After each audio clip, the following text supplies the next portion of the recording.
E eu vou te contar só uma história para te contextualizar no que a gente vai falar nessa noite. A gente vai falar sobre a vida de um camarada chamado Irão, ou em outras versões, Urão. Um bom nome para o neném de vocês. Irão ou Urão.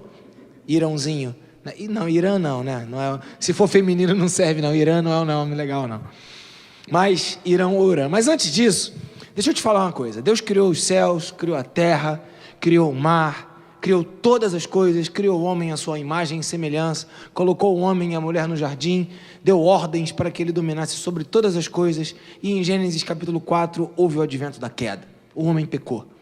O homem pecou, as coisas foram ficando cada vez piores. No final do livro de Gênesis 4, no último versículo, a gente tem ali uma expressão interessante, que a partir daquele momento começou-se a invocar o nome do Senhor, ou a presença de Deus não estava automática, nem liberada para os homens, mas havia necessidade de uma busca, de um invocar a presença do Senhor. E a Bíblia então conta que naqueles momentos a história foi se desenvolvendo de tal forma e o pecado foi se multiplicando. Houve ali, logo depois de Gênesis 4, adiante um pouquinho, uma unidade ruim entre os homens que queriam aparecer, queriam mostrar o seu poder, queriam se auto-intitular deuses e queriam construir uma torre, a chamada Torre de Babel.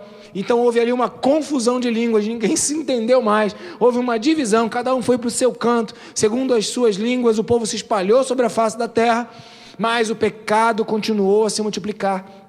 Então Deus, ele dá uma palavra profética dizendo que iria exterminar toda a humanidade, todos os animais e toda a sua criação, uma posição que Deus tomou e que depois ele falou, não vou fazer isso de novo, porque isso dói no coração de Deus, o juízo dói no coração daquele Deus que é amor, mas ele executou esse juízo, mas mesmo nesse juízo ele separou Noé e toda a sua família, porque eles eram santos, porque eles eram consagrados ao Senhor, e Deus separou Noé, colocou dentro da arca. Noé e seus filhos ficaram dentro da arca um tempão, até que a água secou, a terra secou, a água foi embora, e os homens saíram da arca, e ali os homens começaram a viver. Noé teve uma situação de vergonha, e os seus 3 filhos, Sem, Cão e Jafé, eles se comportaram de maneiras diferentes com o pai.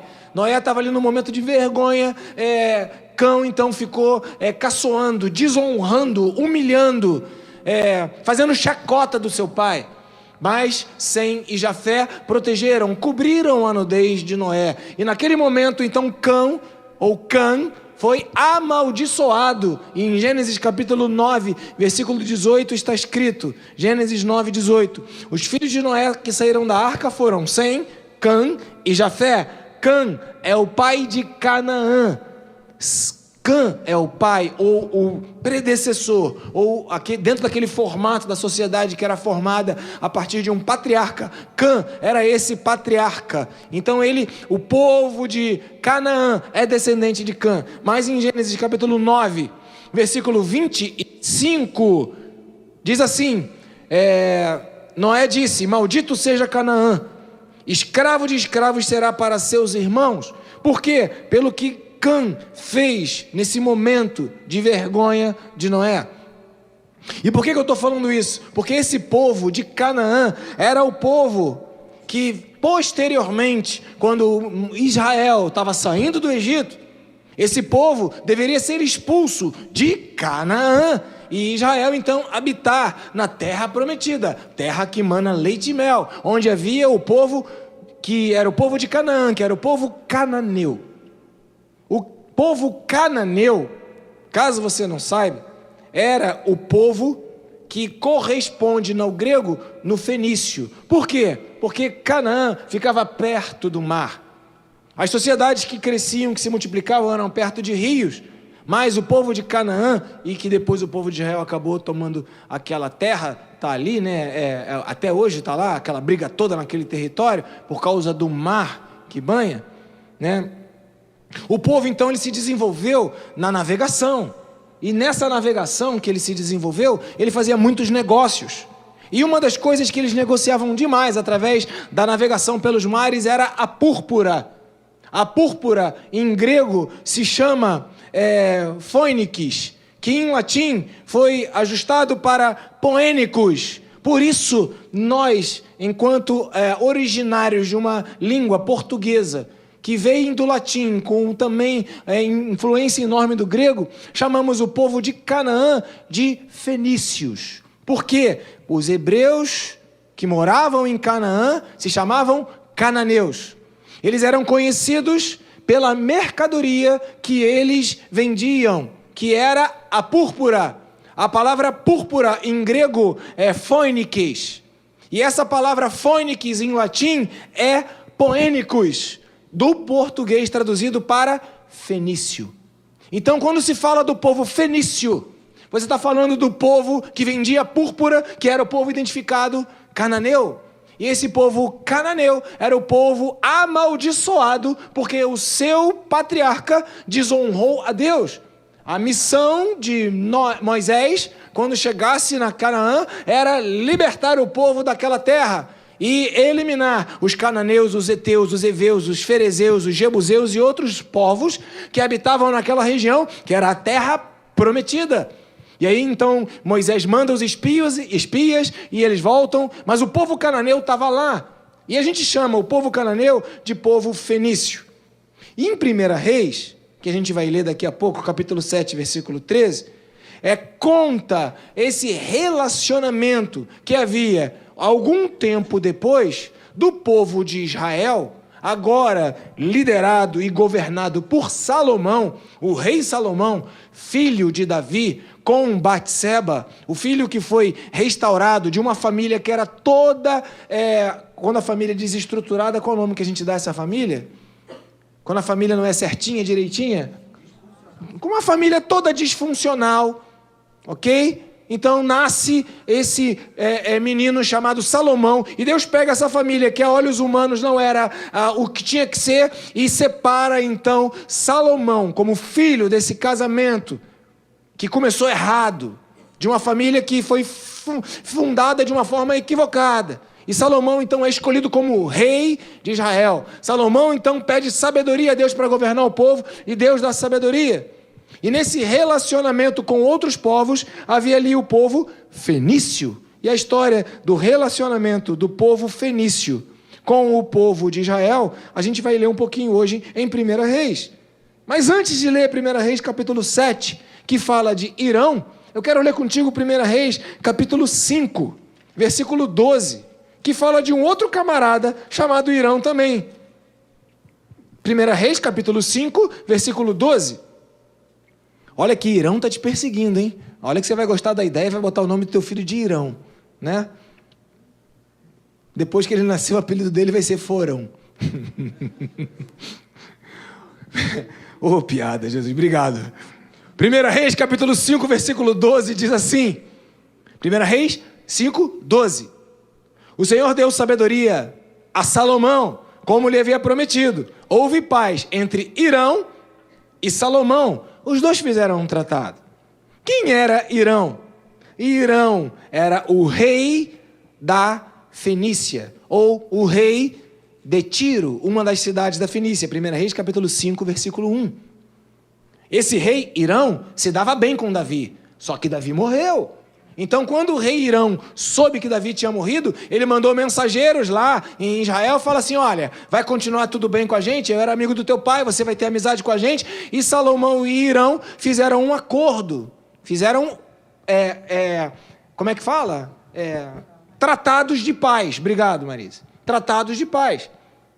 E quem era esse Irão? Era o rei dos fenícios, ou o homem que governava um povo que era inimigo do povo de Israel. Historicamente, um povo que deveria ter sido destruído na época da terra da conquista, mas não foi. Porque o povo de Israel não cumpriu o que tinha que ter sido feito. E porque não cumpriu, ficou essa inimizade. Mas na sabedoria de Salomão, então, ele coordena essa aliança para viver bem com os povos no seu entorno. Só que a Fenícia, ela tinha uma outra característica muito terrível. A Fenícia, ela era ocupada pelo povo de Israel que foi lá, né? Eu não lembro o nome da tribo de Israel que ocupava esse espaço. Eu anotei em algum canto, mas não está aqui. Mas uma das tribos estava lá, a tribo se desfez, mas tinha povo de Israel lá. Aonde? Lá na Fenícia, governada pelo rei Irão. que morava na cidade de Tiro. Estão acompanhando, gente? Tinha gente de Israel lá. Devia de estar lá? Não, não devia de estar lá não. Devia de estar na sua terra. Devia de ser governado por Irão? Não, não devia não. Devia de estar sendo governado por Davi e depois por Salomão, o sucessor. Mas estava lá? Estava. Por quê? Porque uma das desobediências do povo de Israel foi misturar-se com outros povos. Por isso que lá no Novo Testamento, aquela mulher de João, capítulo 4, ela fala, eu sou samaritano, e os samaritanos não falam com os judeus. Por quê? Porque samaritano era um tipo de povo que era misturado. E quem não era misturado tinha implicância. Colocava assim a distância, você é misturado, você não obedeceu a Deus, você tem uma marca da desobediência de Deus na tua vida, no teu povo. Era assim que rolava a cultura naquela época. Então, tinha gente que morava lá, e lá dentro desse contexto, Deus levantou um profeta para, de alguma maneira, posicionar quem era o povo de Deus, ainda que estivesse vivendo no território equivocado, que era Elias. Por isso que você vai ler comigo em 1 Reis, depois a gente lê 1 Reis, capítulo 7, verso 13. Mas antes, vamos ler 1 Reis, capítulo 18, verso 21. Quem era esse camarada? Era Elias. E Elias vai lá no Monte Carmelo. E Elias no Monte Carmelo, ele então desafia os profetas de que deusinho com D minúsculo? De Baal. Quem era Baal, queridos? Baal era o deus dos fenícios. Baal era o Deus que era adorado pelos aqueles que moravam em Canaã. Baal era o Deus daqueles que moravam em Tiro. Baal era o Deus do rei Irão. Baal, ele era aquele que, aquele demônio, aquele Deus falso, ele governava o coração das pessoas que moravam naquele lugar. E então, Elias, um profeta de Deus, vai lá e desafia os profetas de Baal. Era 450 contra 1. E Elias, diz o texto, ele foi vencedor nessa batalha entre os deuses, porque o nosso Deus é maior do que qualquer outro Deus. Mas o contexto da Fenícia era esse. Um Deus estranho. Um povo vivendo numa terra que não deveria estar. Um povo adorando um Deus que não deveria adorar. Um povo que era afastado daquilo que era a vontade de Deus. Esse era o povo de Canaã, ou os que vendiam púrpura, que aí você translitera para o grego e para o latim, e chegou no português como fenício, que era uma característica que acabou marcando a identidade daquele povo cananeu. E os fenícios, eles abandonando a direção de Deus, eles elegeram para si mesmo Baal como Deus. E Elias vai lá e fala, existe um Deus em Israel. E fala mais, olha, tome cuidado, que não fique nenhum dos profetas do Senhor misturados aqui nesse lugar. E Elias orou, veio fogo do céu e destruiu os 450 profetas de Baal, lá no Monte Carmelo. Você já leu essa história? Você lembra dessa história? O rei dessa turma era Irão. Então esse era o contexto que envolve aqui 1 Reis, capítulo 7, versículo de número 13. E agora a gente vai falar de um outro camarada, que tinha o mesmo nome, chamado Irão também. Quem aqui tem nome de jogador de futebol? Tem alguém aqui que tem nome de jogador de... Qual é o seu nome? Thiago Silva. Viu? Quem aqui tem nome de alguma atriz ou ator? Thaís Araújo. Sabe por quê, queridos? Porque os pais... Eu tenho 2 irmãos. Os Estados Unidos teve um presidente, Jefferson. E aí o pai vê aquele nome importante, o pai fala, o meu filho vai ser importante também. Né? Você não falou nada, mas o Ravel tem o nome de um cantor. É Raíssa e Ravel, e eu sei disso. É porque é velho, mas eu denuncio. Por quê? Porque o pai fala, olha que nome lindo desse cantor lindo, meu filho vai cantar Ravel. Pronto, né? O meu irmão é Jefferson, porque minha mãe queria que ele fosse presidente. O outro, meu irmão, é Lincoln. Por quê? Porque nome de gente importante é o que o pai quer para o filho, trazer importância. E como o Lúcio se acha importante, colocou o nome dele no filho dele. Mas é isso. Porque o nome é uma expressão do amor e do valor que a gente dá para aquela outra pessoa que a gente quer bem. E então, nessa bagunça toda, deixa eu ler contigo 1 Reis capítulo 7, versículo 13. que diz assim, eu vou ler o 14 também. Diz assim, 1 Reis, capítulo 7, verso 13. O rei Salomão enviou mensageiros a Tiro. Tiro era Tiro e Sidom. Aquela que Jesus cita lá no Novo Testamento. Porque se os milagres que foram feitos aqui tivessem sido feitos em Tiro e Sidom, oh meu Deus do céu. Né? Vamos lá. Então, o rei de Tiro, o rei Salomão, enviou mensagens a Tiro. Lá, o rei de Tiro. E trouxera Hurão, lá de Tiro. Esse Hurão que foi trazido não era o rei, não. Era um artífice. Quem era Hurão? Filho de uma viúva da tribo de Naftali. Está aqui o nome da tribo, eu sabia que eu tinha visto. Da tribo de Naftali. E de um cidadão de Tiro. Artífice em bronze. Hurão era extremamente hábil e experiente e sabia fazer todo tipo de trabalho em bronze. Apresentou-se ao rei Salomão, e fez depois todo o trabalho que lhe foi designado. Quem era esse Hurão? Era um filho que os pais deram no mesmo nome que o rei tinha. O rei era importante, os pais deram o nome do rei. Pronto. Luísa Inácio. Então, Mateus Inácio. Por que não? Ué, tem tanta gente aí que defende essa coisa política, bote o nome do seu filho. Né? Ou então, Bolsonaro Júnior. Que tal? Vai. Né? Era o que fizeram, botaram o nome de Hurãozinho. Hurãozinho. Por quê? Porque era o nome do rei. E o meu filho? O meu filho, ele é importante. Vou dar o nome do rei. Quem era Hurão? Ou Irão? Ele era filho de uma viúva. Quem era essa mulher? Eu não sei quem ela era, nem sei o nome dela, mas eu sei com quem ela era casada. Ela era casada com um fenício. Um cidadão de Tiro. O texto faz questão de identificar. Ela era da tribo de Naftali. Mas ele, o pai de Irão, o Irãozinho, e o pai dele era fenício. Os fenícios eram descendentes ou eram identificados como os cananeus. Eles não deveriam nem existir. Mas por causa da desobediência do povo que se misturou, eles vieram a existir. E aí tem essa mulher, a mãe de Tiro, que foi casada com esse camarada. Casamento errado, família disfuncional, família que não deveria ter acontecido. Estava lá de novo mais uma. Tudo errado.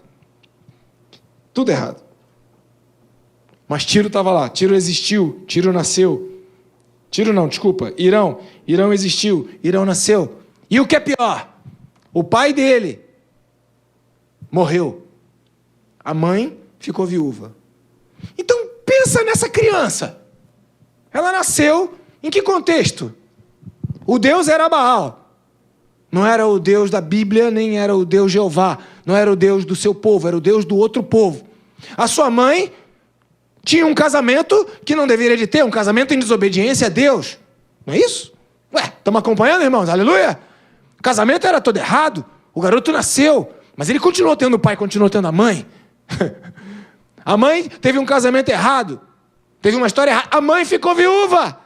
A Bíblia não diz como é que o pai de Irãozinho morreu, mas diz que a mãe do Irão era viúva e que ele morava com essa mãe. Agora pensa bem, o que esse garoto enfrentou na sua infância, adolescência, juventude, até que ele pudesse chegar nesse ponto aqui? Como foi a história dele?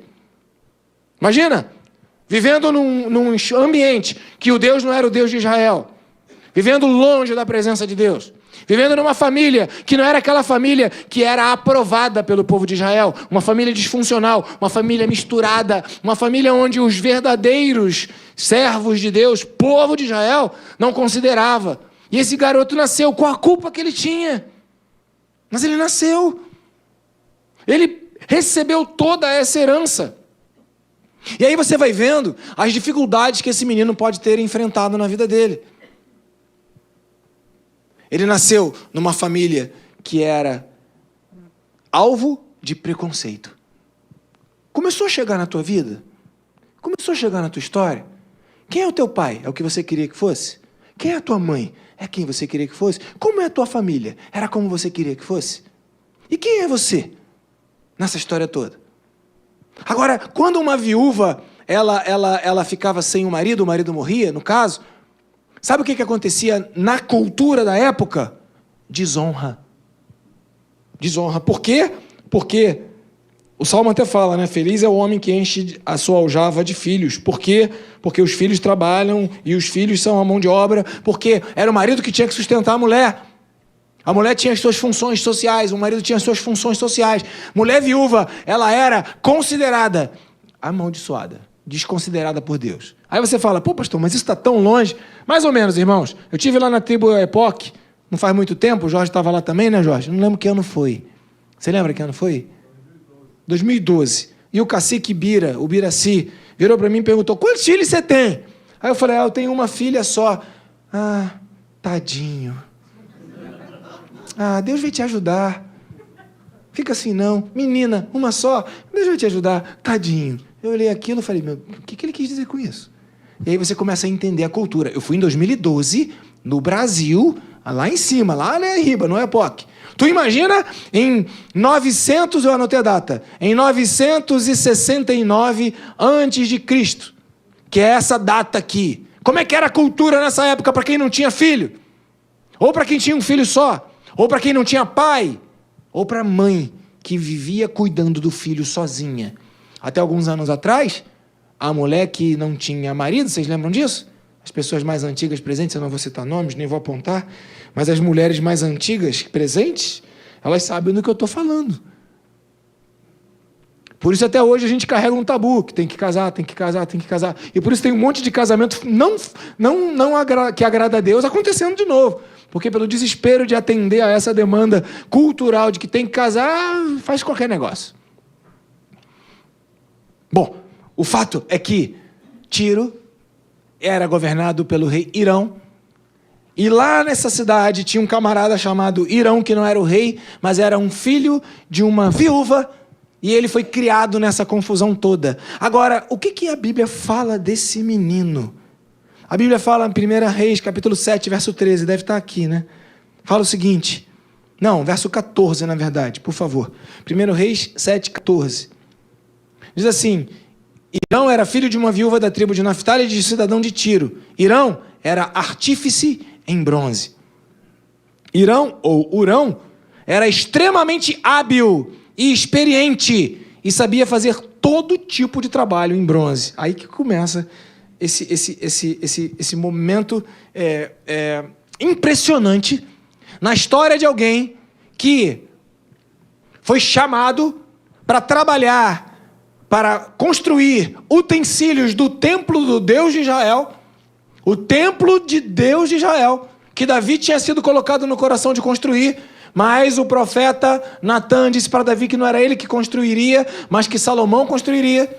Salomão então faz as paredes, faz tudo. Agora Salomão pensa, eu preciso fazer os utensílios desse templo e eu preciso de um artífice.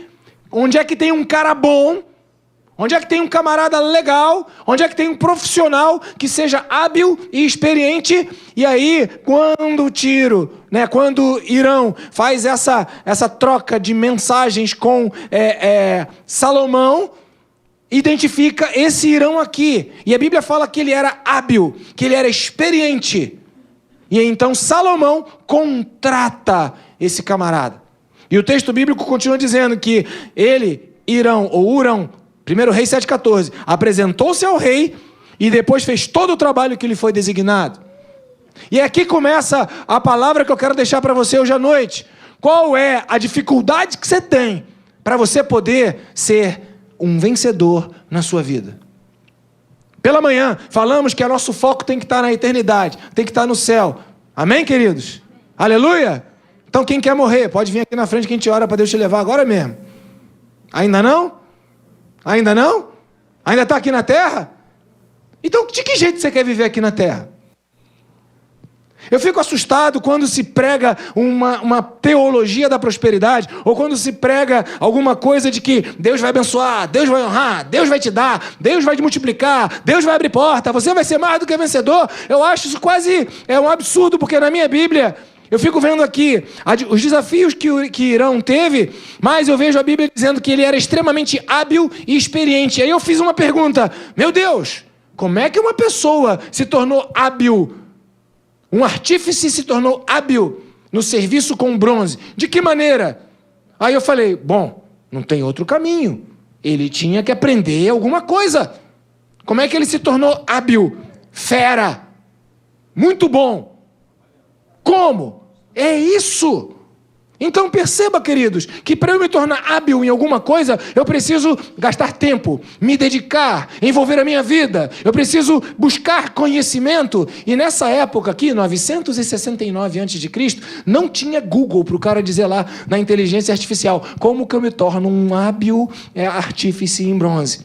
Não tinha nem enciclopédia Barça. Como é que eu vou me tornar um hábil artífice em bronze? O conhecimento era passado tete a tete, na presença. Era observação.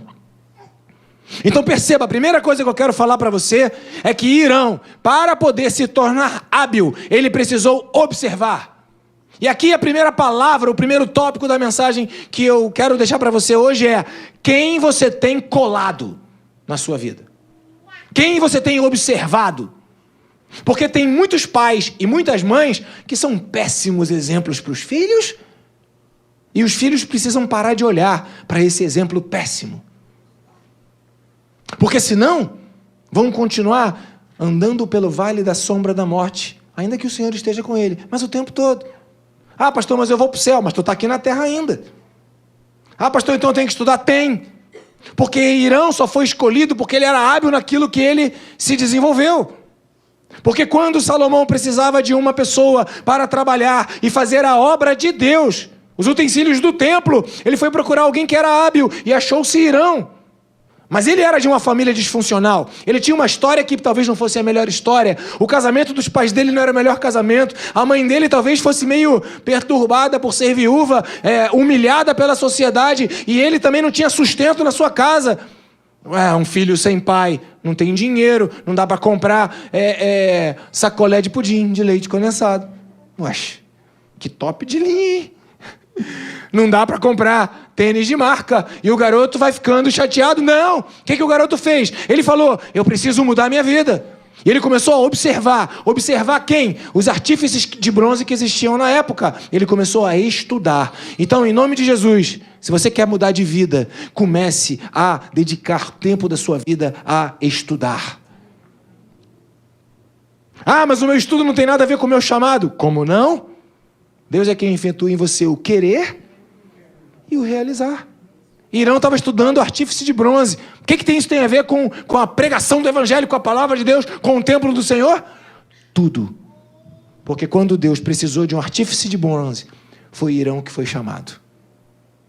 Tem outros, né? Quando Moisés também foi construir o tabernáculo, ele precisava de teve dois homens lá, eu esqueci o nome deles, eu sabia o nome de qual eu esqueci, que eram habilidosos em talhar madeira.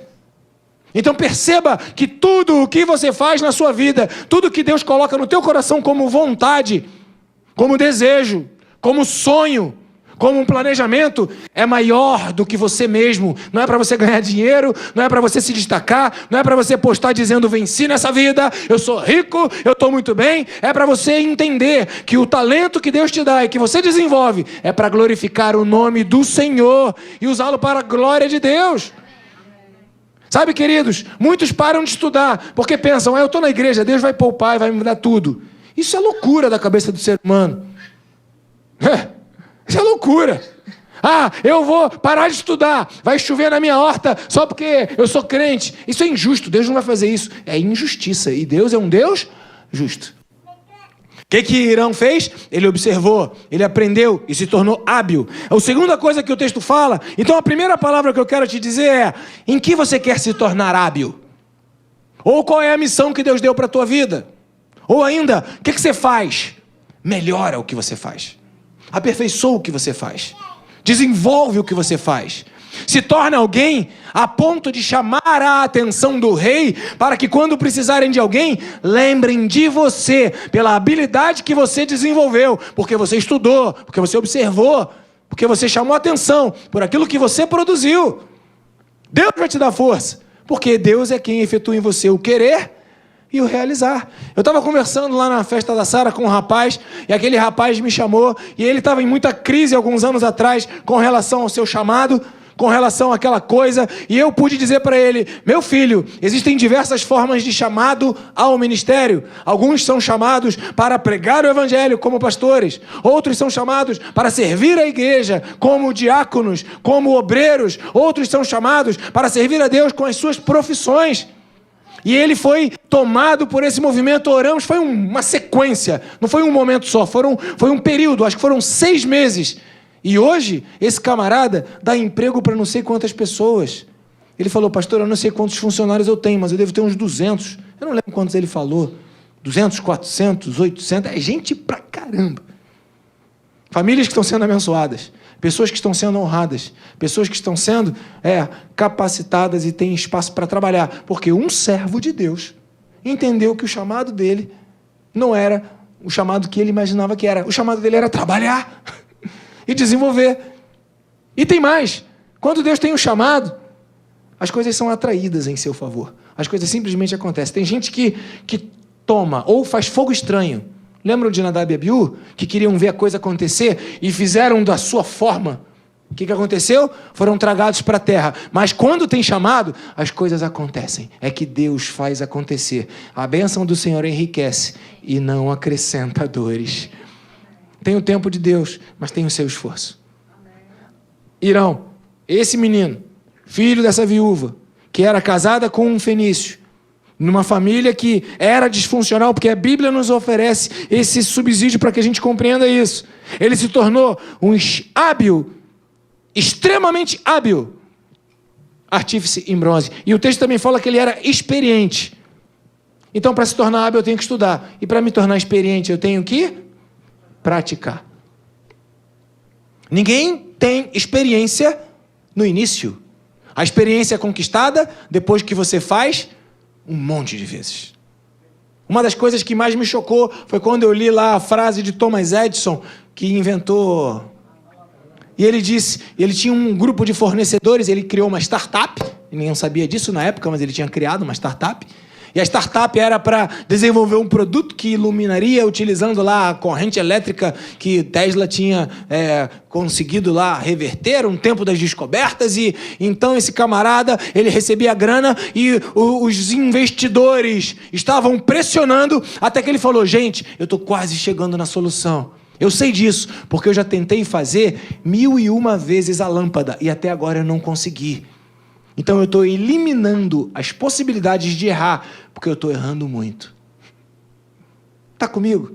A experiência é adquirida pelos erros que nós temos coragem de nos expor. Quem não tem coragem de se expor a erro não vai ter experiência.